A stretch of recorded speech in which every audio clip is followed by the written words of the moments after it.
D'où me viendra le secours? C'est le cri de tout homme désespéré, de toute femme désespérée, mais c'est aussi le cri de tout un peuple désespéré. D'où me viendra le secours? Cette question vient lorsque on se rend compte que le diable multiplie les effets de puissance. Il donne le sentiment que tu es entouré, définitivement, que tu ne peux pas t'en sortir. Il donne le sentiment qu'il a des puissances à travers le monde entier.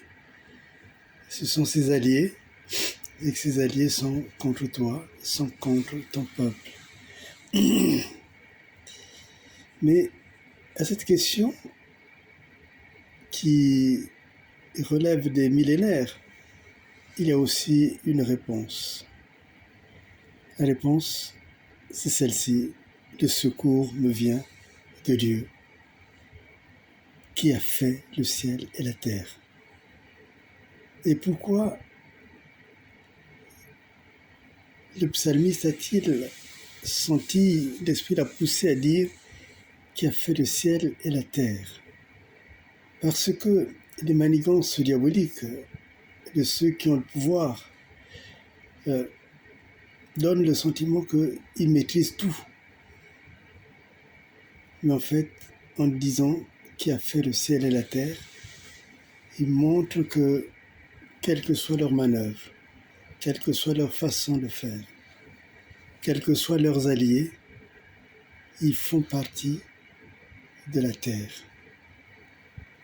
Et celui qui les contrôle, c'est celui qui a fait le ciel et la terre. Jésus a même précisé que ce n'est pas contre la chair et le sang. Et souvent, c'est la chair et le sang qui impressionne, qui donne le sentiment qu'on n'y arrivera jamais, qu'on n'aura jamais la justice. Mais Jésus a dit, c'est contre les esprits impurs qu'il faut lutter. Et ces esprits impurs, c'est ceux-là qui viennent donner aux agents diaboliques un sentiment de puissance extraordinaire. Mais cela n'est rien. Cela n'est rien parce que c'est Dieu qui sauve l'homme. C'est Dieu qui sauve la femme. Et c'est Dieu qui sauve tout un peuple. Et il y a une chose qui est importante, qui est dite d'ailleurs, c'est dans Exode. Dieu résout lui-même de descendre pour sauver son peuple. Il résout de descendre pour sauver son peuple. Mais qu'est-ce qui fait que Dieu a pris la résolution de descendre pour sauver son peuple?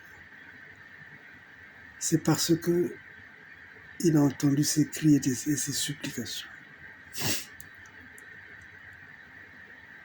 Souvent, nous tous, et je dirais particulièrement le peuple du Congo, croient s'adresser à des puissances, croient s'adresser à la France, à qui que ce soit, pour avoir le salut. Mais là n'est pas le salut. Il faut que les supplications montent et atteignent le cœur de Dieu. Il faut que nous puissions nous tenir devant Dieu et Dieu seul, parce que lui, il va entendre nos cris, et non seulement il va entendre nos cris, mais c'est lui qui va répondre. C'est lui qui prend la décision de venir libérer son peuple. Et dans Exode, on le sait, quand il va descendre, ce sera le moment décisif. Même le Pharaon, qui était pourtant la grande puissance avec son armée, vont être défaits. Et rien n'est plus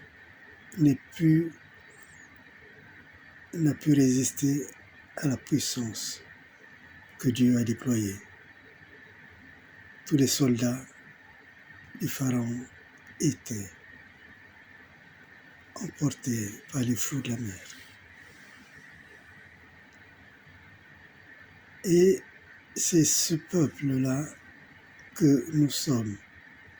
Ce peuple qui doit continuer à porter des supplications devant Dieu. Ne plus se tourner vers les hommes, parce qu'ils vont toujours vous perturber.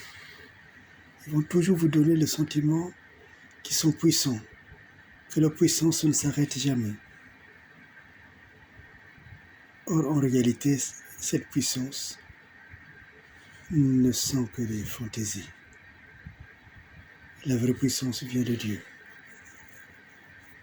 Car dans la prière de Jésus, nous a enseigné, car c'est toi qu'appartiennent le règne, la puissance et la gloire.